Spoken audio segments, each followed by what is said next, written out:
So welcome, everybody. It is really fabulous to be with you tonight, and thank you for joining me.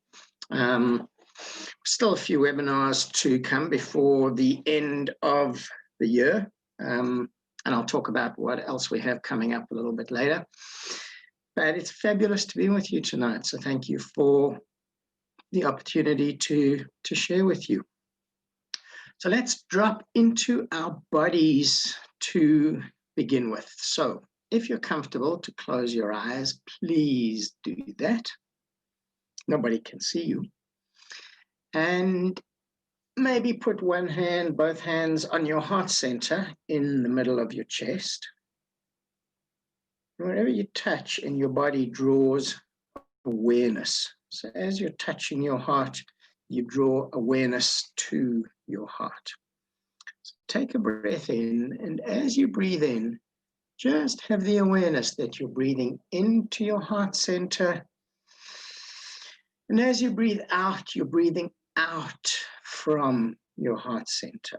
Slow, deep breaths in and out. Breath with the texture of your heart. Weight of your heart.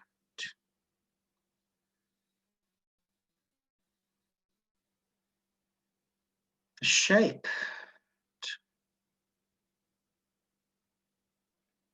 and the sensation of your heart, whatever that might be. Just breathing into your heart and the awareness of your heart center. With each breath, deepening into that awareness of your heart.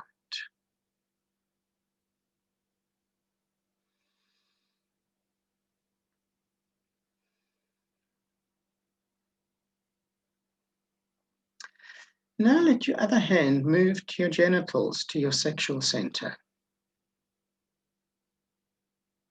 And as you breathe in through your heart. Just have the awareness that your breath is going down from your heart to your genitals, to your sexual center. And as you breathe out, the breath moves from your genitals to your heart. And with each breath, energy moving between these centers of your body. With each breath, energy moving in your body.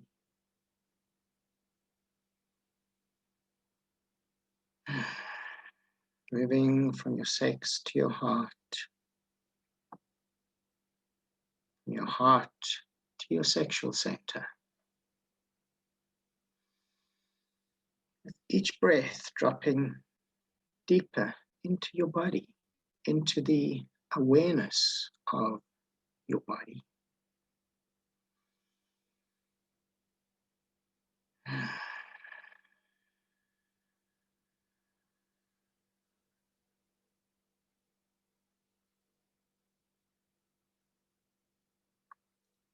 And let your breathing deepen with your next breath. So bring your awareness to your exhale and breathe out to the very end of your exhale, to the very bottom of your breath. And that allows your next in-breath to be a little deeper. And once again, breathe out to the very end of your exhale.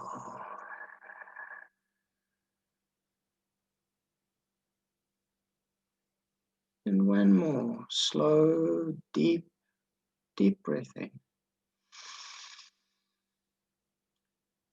Slowly, slowly, slowly breathe out. And slowly open your eyes. Okay.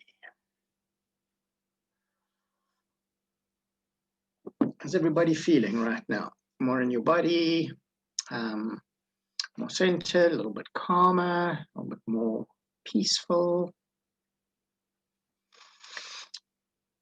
more sensitive. Beautiful. Beautiful.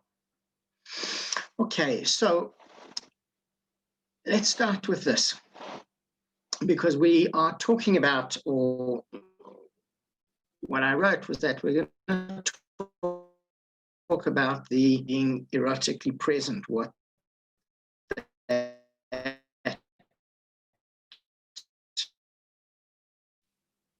erotic space.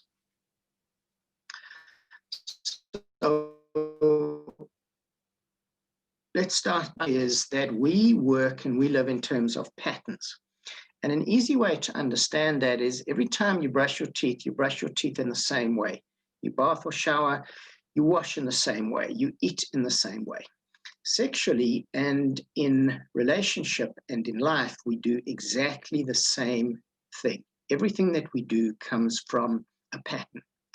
The patterns that we live with are in our mind and in our bodies. And when it comes to working with sexuality, that's really important to understand, because regardless of what your mind might say or want on any given day or night, the patterning in your body is so important, because your body is going to do what it is patterned to do. Example of that, for example, is if a man is struggling with erections, and that came up because I've been working with a few men today who are struggling with this issue. And regardless of what your mind says, that tonight is the night and everything's going to be absolutely fabulous and your body is going to work amazingly and you're going to have this amazing erection and you're going to be in absolute control of your sexuality, the patterning in your body is going to do what it knows how to do. So the mind and the body work together, but the patterning in them is often separate. And simply because of this pattern, that means we do what we do when we're in certain sexual and sensual situations. Most of our patterns are subconscious. We're not aware of them. And we only become aware of them when we have some kind of problem, some kind of issue, and we go looking for answers. And then we start to become aware of how much we do comes from a pattern. How many of our relationships are exactly the same, where we are drawn and attract the same kind of people. We have the same kind of experiences simply because of the patterning. So there are two theories of healing in the world, or two models of healing, and every healing modality fits into one of these. The first is a theory that's based on pain, and the simplest analogy of it is if you have a sore knee, all that you want is your knee fixed. So you'll go to the physio, or you'll go for acupuncture, or you'll do whatever you do until your knee gets better. But the focus of that is the pain. Is the pain less? Is the pain less? Is the pain better? The other model is about expansion. And it says, in essence, if you didn't have a sore knee, what could you do? So you could dance, you could go to yoga, you could get into all sorts of cool sex positions. It's about creating possibility and about expansion. And that's the model that I work with. So to understand this, we need to understand a little bit about energy. So everything in our world is energy, and all energy has frequency. Every color has a frequency. Every sound has a frequency. Every organ in the body has a range of optimal health. Anything above or below that is not healthy. Every emotion has a frequency, and the frequency of the emotions is the same in all of us. The triggers are different, which simply means what makes you angry is different to what makes me angry, but the pattern of that is exactly the same in all of us. Everything we do, everything that's been done to us falls into a frequency. It simply falls into a pattern. Now, energy needs to move. If it's not flowing, behind where it gets blocked, it's like a river. So behind where the water in the river gets blocked, it gets dirty and nasty and full of mosquitoes and all sorts of junk builds up there. Those become the point of blockage in our lives. Those are the issues, the problems that we have. So we get to that point, we don't know how to get past there. So we swirl around, we back off, we come back to the same point again. When we work with the idea of expansion, we're saying that one stream is just that, it's one stream. And within us is a field of limitless possibilities. And when we start to open to more possibilities in our mind and in our body, energy can start moving. We can start thinking differently. We can start doing things differently. And when we do that, a lot of the blockages and the issues that we have start to resolve and move on their own without us having to move them. Now, this doesn't mean that we ignore the issues, and it doesn't mean that we suppress them, and it doesn't mean that we pretend they're not there, because of course we engage with them. All I'm saying in this is that when the focus is the problem, then that becomes the focus. When we understand that that is just one possibility, we can start to expand, and we can find different ways of being, different ways of exploring, different ways of thinking, and different ways of having pleasure, different ways of being in relationship. So that's the basic framework that I put all my work in. The next thing that's important, especially with what we're talking about tonight, is that as a generalization around the world, and a couple of people said this in your comments earlier, that we get no or very little education for pleasure, we get very little education for love, and we get very little education for relationships. We get biology, we get a little bit about our bodies, about how our bodies work, but we don't really get education for pleasure. What we do get is a lot of guilt and shame and embarrassment about pleasure, a lot of myth and misunderstanding and misinformation. So when it comes to being fully expressed, erotic, sexual, sensual beings, we have to go and explore that ourselves. And hopefully we get some really good guides along the way that really help us to come to a space of sexual authenticity and the fullness of our sexual expression. And one of the deeper principles of conscious sexuality and of Tantra is that everything in life is an expression of love. And we are expressions of love. So for me, the erotic, Eros, is the place where our bodies, our sexuality, our hearts, and our energy meet. When we are in Eros, then we are in the space of making love with all of life. And we can do this every moment of the day. Every situation has the limitless possibilities of us being lovers. In our bodies, in our sensuality. Now, what's interesting about sensuality is this. We have put sensuality connected to sex, and we've kind of put that in the foreplay, that sensuality is the foreplay of sex. And the truth is that sensuality is how we experience life, how we experience each other, how we experience the world through our senses, through sight, through sound, through touch, through taste, through smell, and then going deeper through feeling, through intuition, through inspiration, through energy, through connection, through intimacy. Those are our senses, and that's how we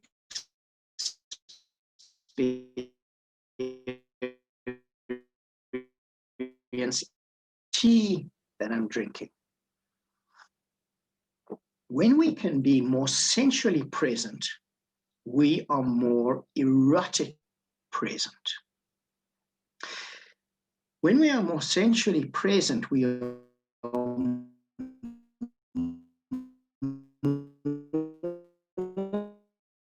so the smell and the taste of my tea, the texture of that in my mouth, the temperature of that, the clothes that I'm wearing, the sounds that might be around, absolutely everything becomes an expression of sensuality.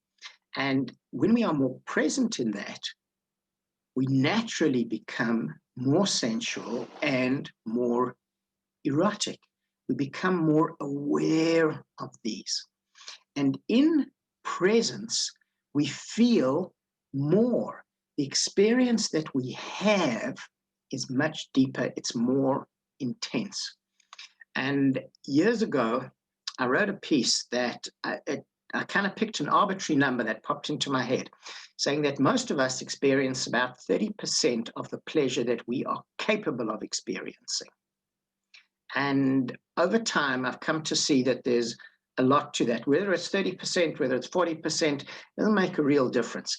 The point of it is that most of us don't come anywhere near what we can experience in terms of sensation, in terms of feeling, in terms of emotion, in terms of energy, in terms of connection. And a big part of that is because we are not present. We're not present in our sexuality. We're not present in our sensuality. We're not present in our intimacy. We're much more in our minds than in our bodies and in our hearts. And as we become more present in that erotic space, we become more present with ourselves, much more aware of our body, of our breath, of touch, of everything that's happening in the experience. We become more aware of our partner in that moment, of every place that we touch, of every place that we connect, of her breath or his breath, of the smells of our bodies. Everything in that brings us into greater presence. And as soon as we're in greater presence, we drop deeper into the body. We drop deeper into the eroticism of that. We drop deeper into the energy of that. And the word energy in this is quite important, because when we start to see sex as more of an energy experience than a body experience, so much changes. And when we enter through the heart, rather than just through our genitals, so much changes. And a lot of this goes to the intention of an experience. I remember years ago reading a study that was done at some of the top colleges in America, and they asked people why they have sex. And I have an idea that the researchers thought that maybe there'd be 15, 20 reasons people have sex. They came up with over 200 reasons that people have sex. And when you start thinking about that, the intention of the experience becomes really important. So if the intention is to just simply have an orgasm, and there's no judgment in that, it's really important to understand. There's no judgment. There's no kind of sex that's better than any other. There are different experiences. There are certainly deeper experiences. There are certainly more intense experiences. But from my perspective, there's no judgment. And the fullness of our sexual expression and the authenticity of our sexuality is that there are so many different expressions of our sexuality. And every day in this is different. So when we are clear on the intention of the experience, that makes it really different. And that makes it easier and it makes it clearer. So if the intention is simply to have really wonderful physical sex, to absolutely just have an incredibly awesome fuck and an orgasm, that's fabulous. If the intention is to have a deeper experience, that's more of an expression of intimacy, that's more an expression of love, that's more an expression of energy, that's an expression of spiritual connection, where you're coming together as absolute expressions of the divine, then the experience has to be different. And that's often kind of where we fall down, because generally we don't know a lot about sex, and we don't know a lot about the possibilities that exist in that.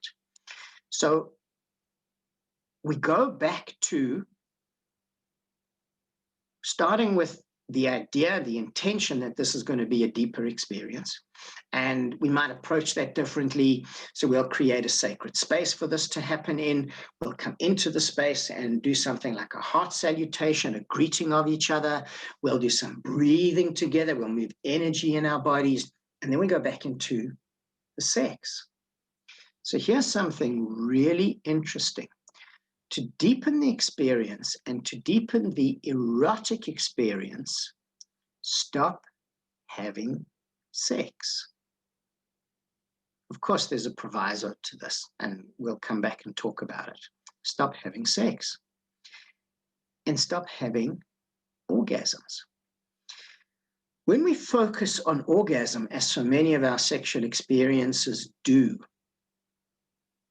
we create a space of performance and of pressure. There is a goal, and one goal is the criterion for a successful sexual experience: orgasm.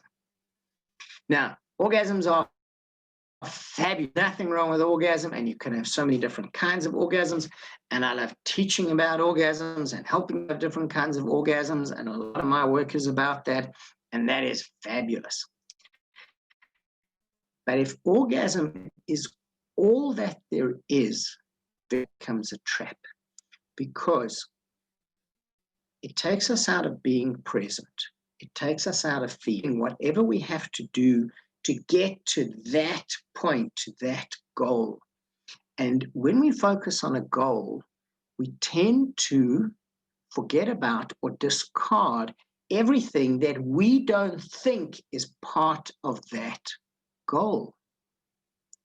So many things happen along there that we just simply don't acknowledge.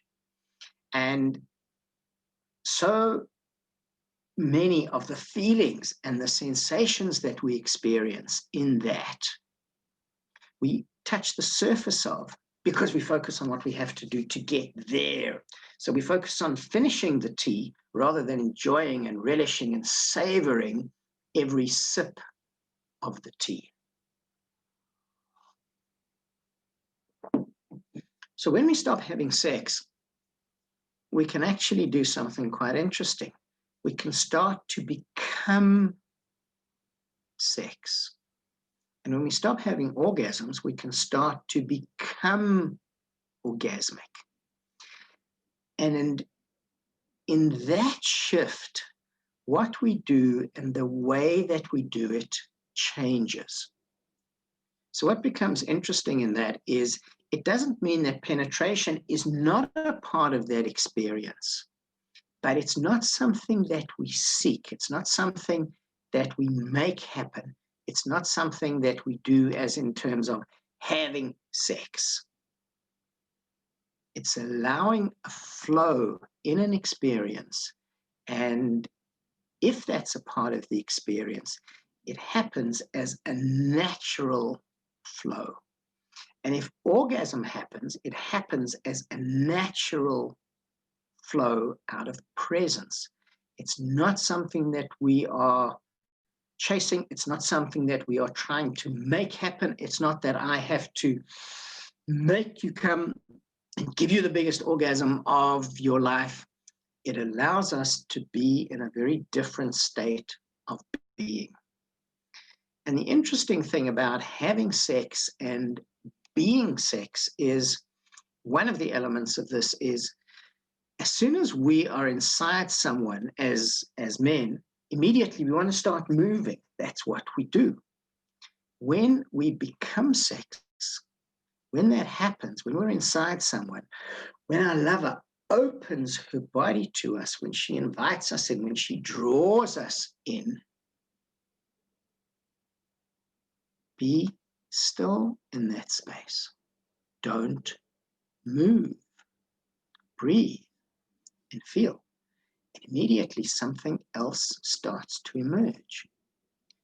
Deeper sensation, deeper intimacy, deeper connection. Energy starts to move in the body. And it's like our hips are patterned, because they are. As soon as we're inside of someone, our hips get patterned to move. And as soon as someone is inside a woman, her hips start to move. In the stillness, we start to feel.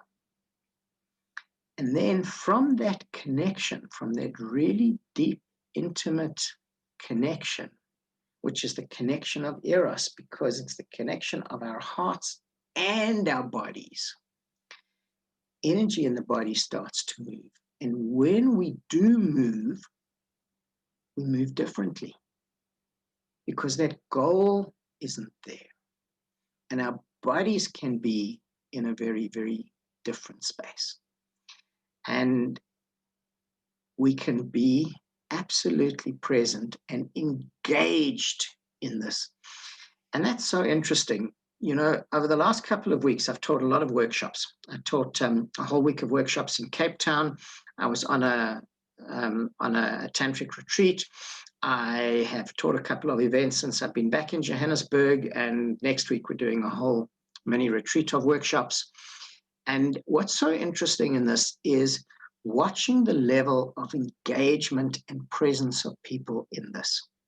That if you are with someone and engaging with someone, but your kind of eyes are all over the place and you look at what's happening there and what's happening there. And it's not that it's not beautiful and sensual and erotic to see what other people are doing. Absolutely. But as soon as we do that, we're taking ourselves out of that presence with our partner. And it was something that I've been so aware of in the past couple of weeks. And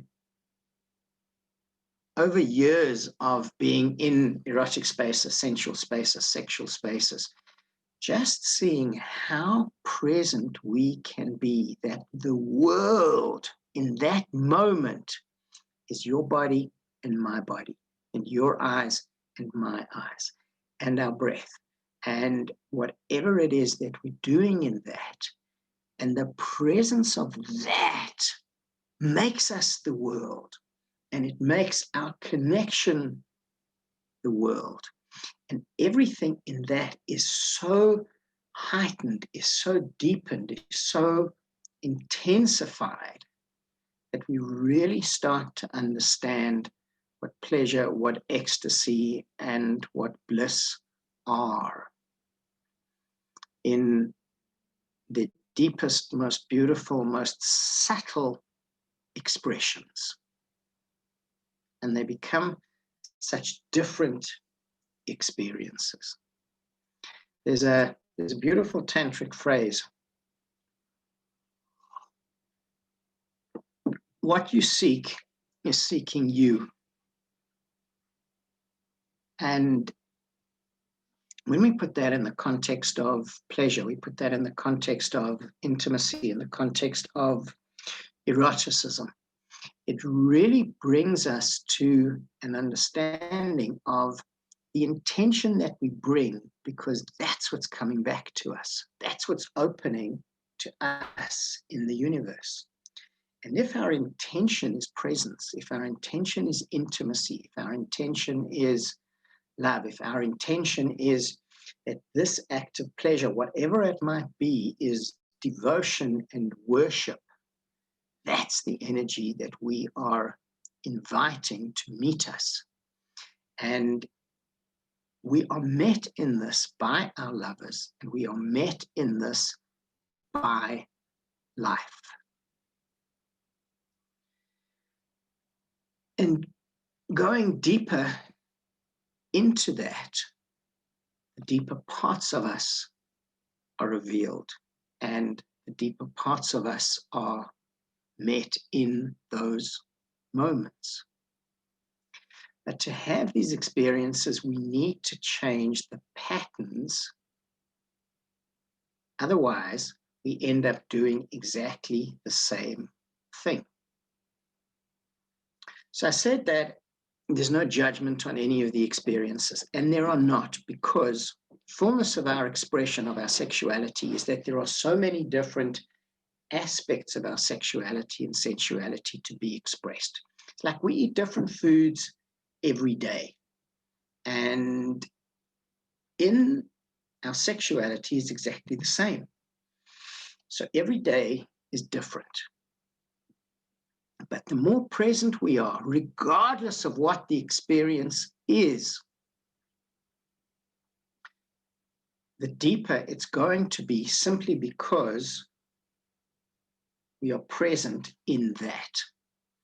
And that takes us into spaces of more intensity, deeper inside of us. And the more inside of us that we can go in terms of our sexuality and our sensuality, the more we can go out into the world. The tantric journey is always an inner journey. It's never about another. It's about us.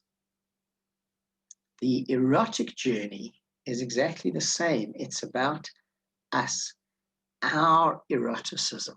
Who are we as erotic beings? Exploring our Eros. What are the things that arouse us?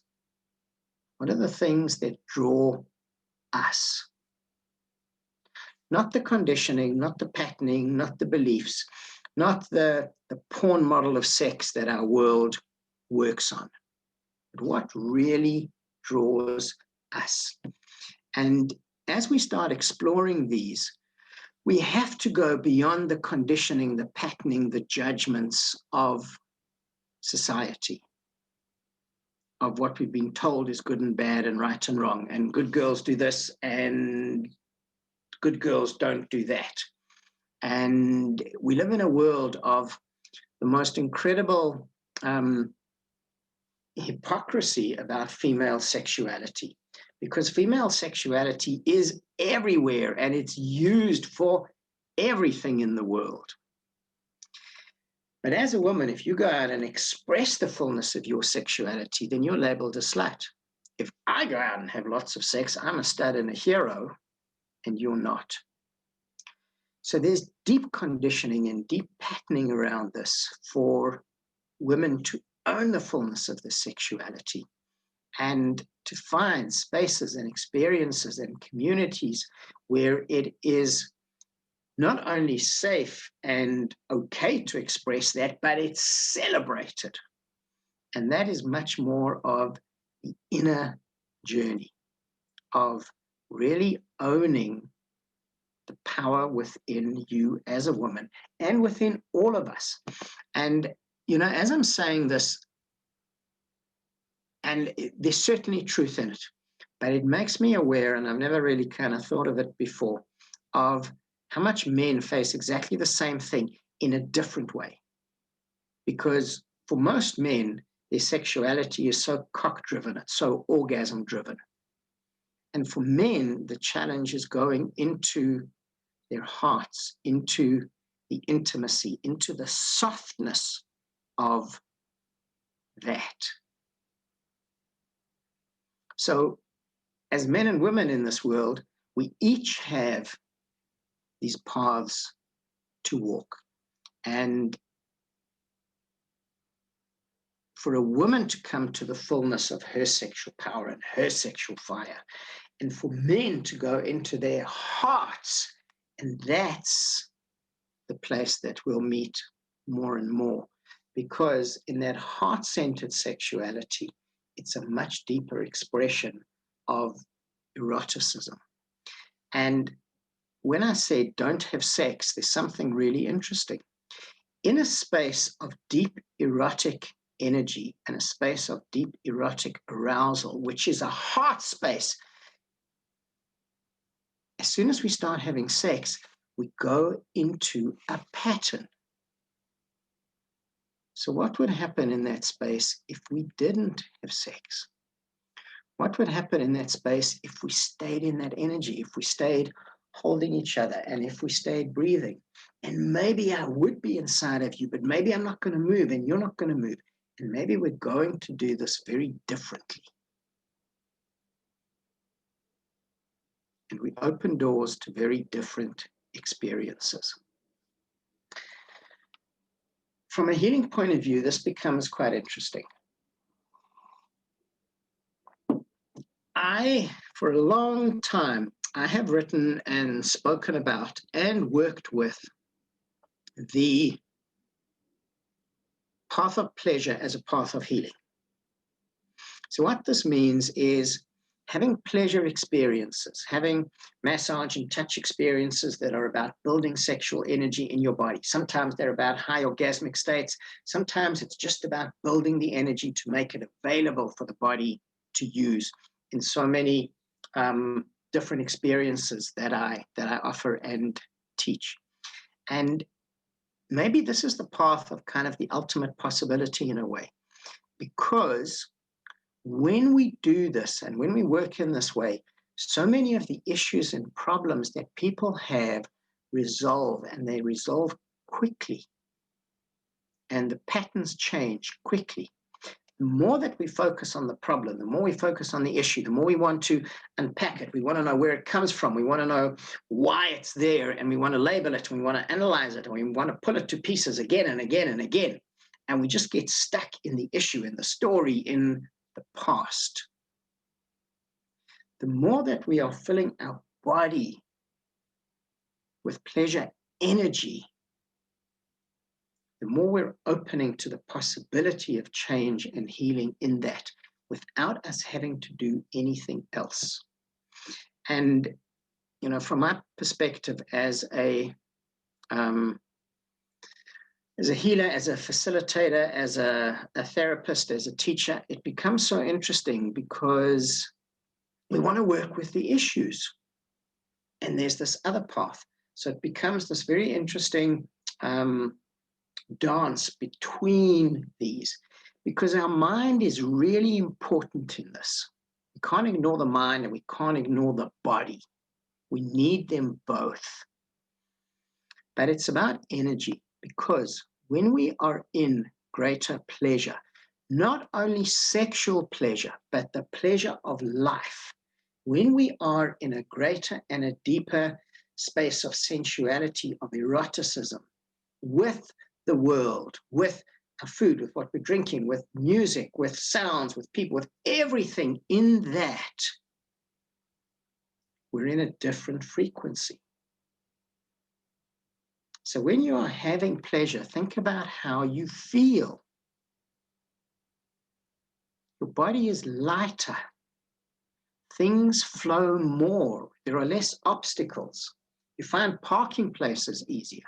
Shops have what you want without having to go to 2 or 3 or 4 different supermarkets.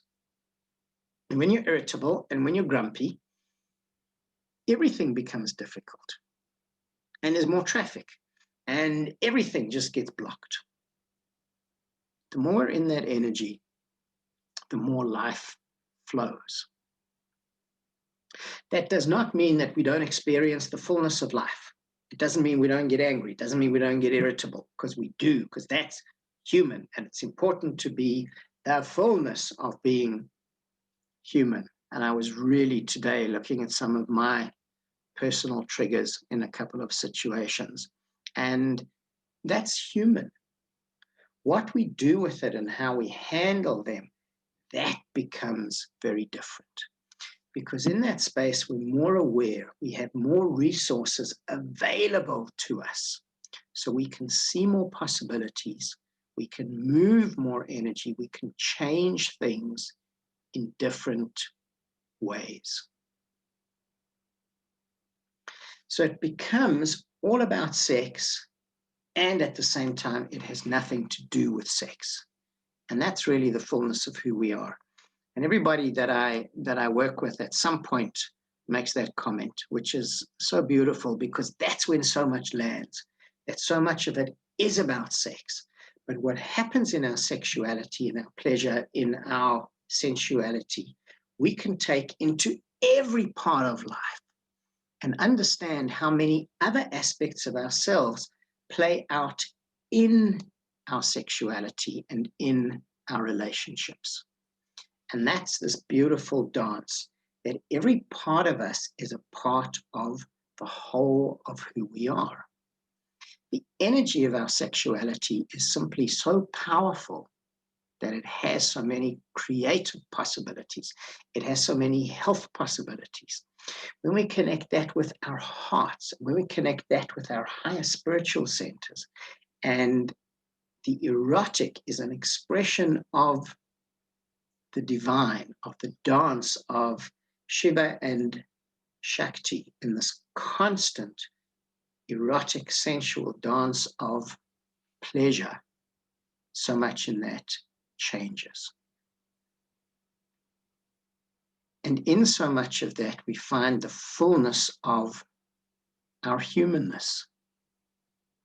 You know, we find the fullness of Shiva not showing up for Shakti on any given day that he promised to. And the humanness of this, and the humanness of so many of the pantheon of God, simply allows us the fullness of our humanness. And that's the erotic space and the erotic presence.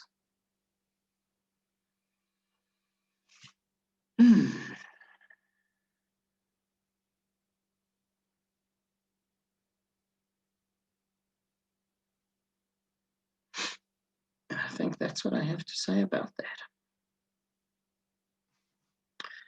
Your turn. What do you think about that? How does that feel in your body, in your heart? Any questions that you might have, you can type them. You can happily unmute yourselves.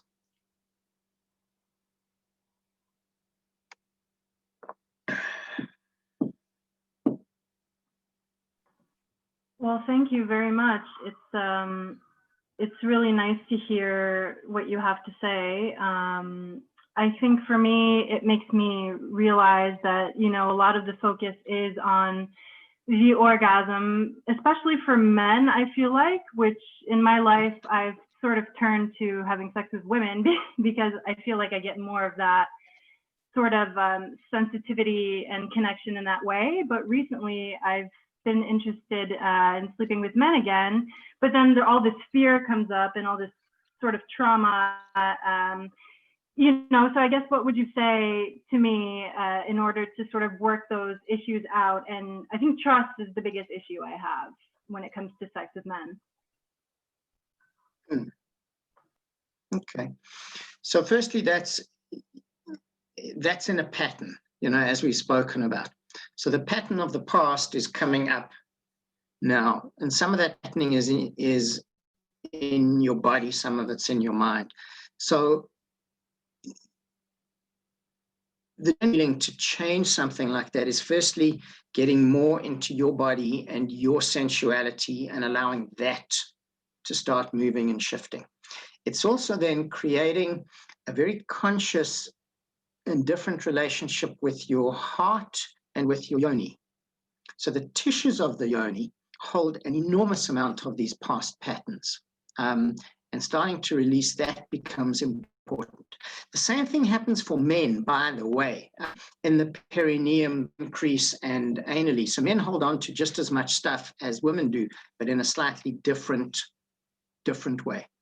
And then exploring with someone in a way that's more sensual than sexual.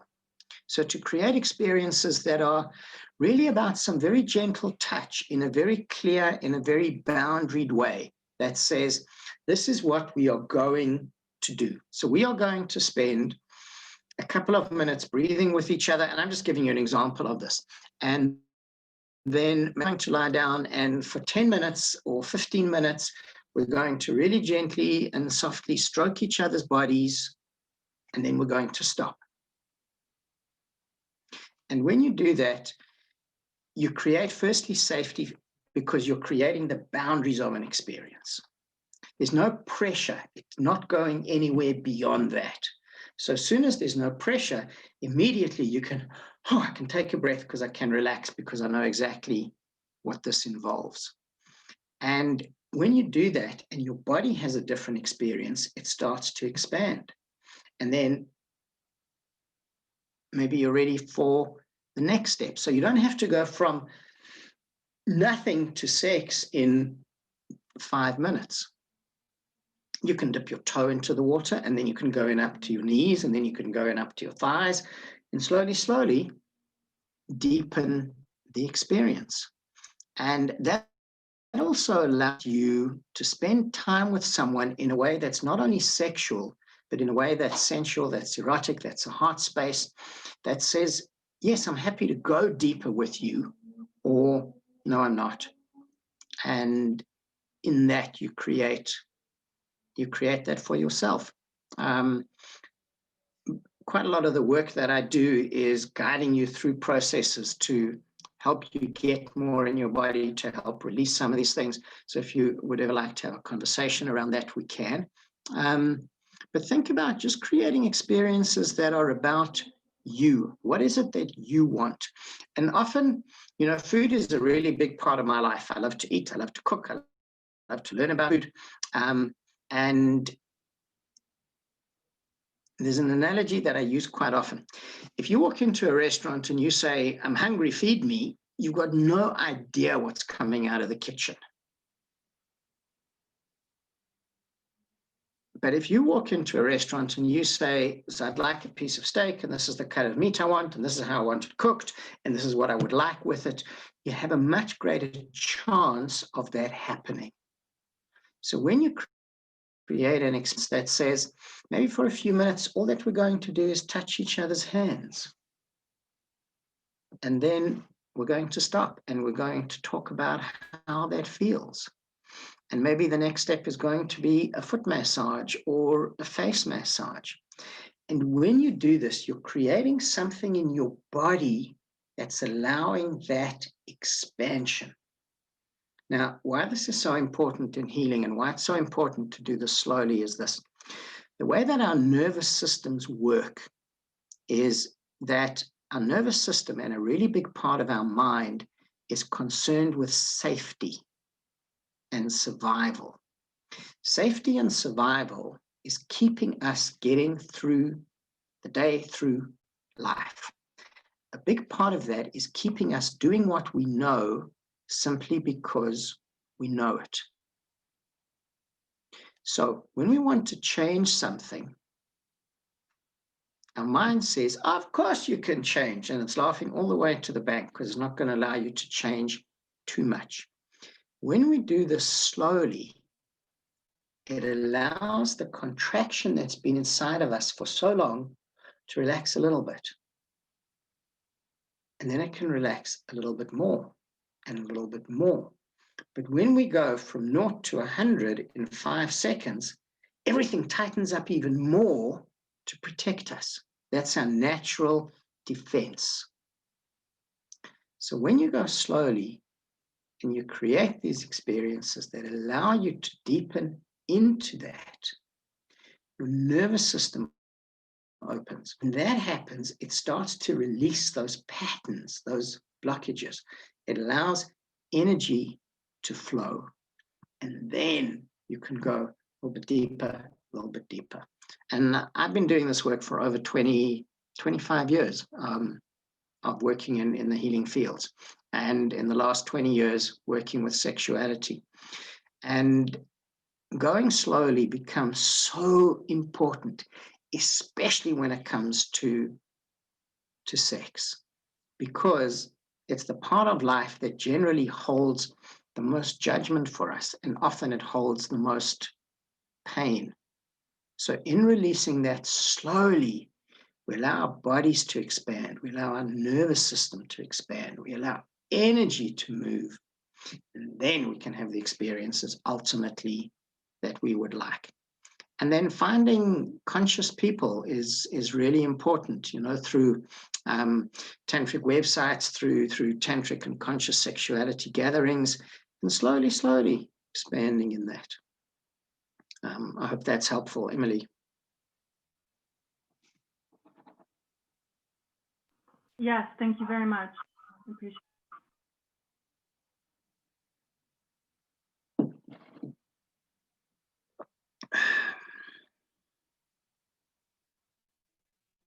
Beautiful.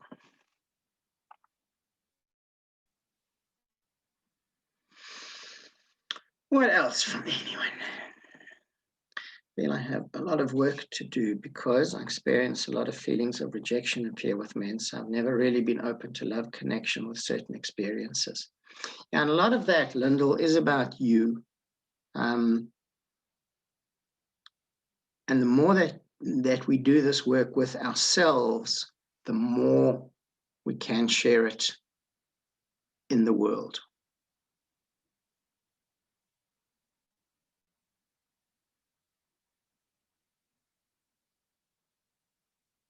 And the fear will shut so much down. That's what fear does. Fear is a contraction. And when we can release that slowly, we can open to love and the possibilities of love. But it really becomes an expression of ourselves, of who we are. And that's really that's the journey. That's the tantric journey. That's the conscious sexuality journey. It's inside of us. And that's where everything in the world is.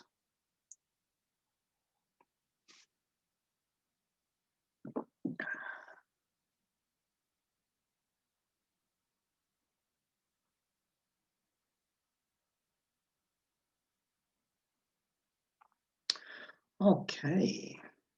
So next week I am doing as part of it's a mini retreat that I put together. So it's 4 workshops in a row, 4 days. 3 of them are 2 are live workshops. 1 is an experience. So for those of you in Johannesburg, those are available. But next Thursday, the webinar that I'm doing is it's called the Erotic, and it's very much about understanding that a lot of sex is how to. A lot of sex is technique. A lot of sex is about our bodies, where everything is, how do we find it, what do we do with it. So that's what we're going to do next Thursday. So it's very much practical stuff. We'll start with some oral sex techniques for men and women. We will do something that I've developed called the love dance, which is about penetrative sex, and then go into whatever it is that people want to ask. And with that webinar, you also get a download, a download of my blowjob DVD. And that is next Thursday. If you would like to book for that, please let me know and I'll send you the details. The week after that, I don't know what the date is. It's the 17th, actually. I do know what the date is. I think it's the 17th. That will be, I think, the last webinar for the year. Then we're going to take a little break. And that will be it'll be a free webinar. And I think we might look at some self-pleasuring. I think that might be a really interesting one to do, to start with some self-pleasuring and then see where we go from there. So that's what's coming up in the next couple of weeks. Please visit my website, which is eroslife.co.za. There's a whole wonderful series of DVDs on the website that will give you some really cool stuff and an audiobook. And any other questions that you have, please message me, email me, and it'll be beautiful to share with you. So thank you so much for sharing with me tonight. I have really enjoyed this. It's been a beautiful expression and beautiful, beautiful sharing. Please share this work with lots of people. And I look forward to connecting with you all soon. And I just wish you all so much pleasure. Thank you.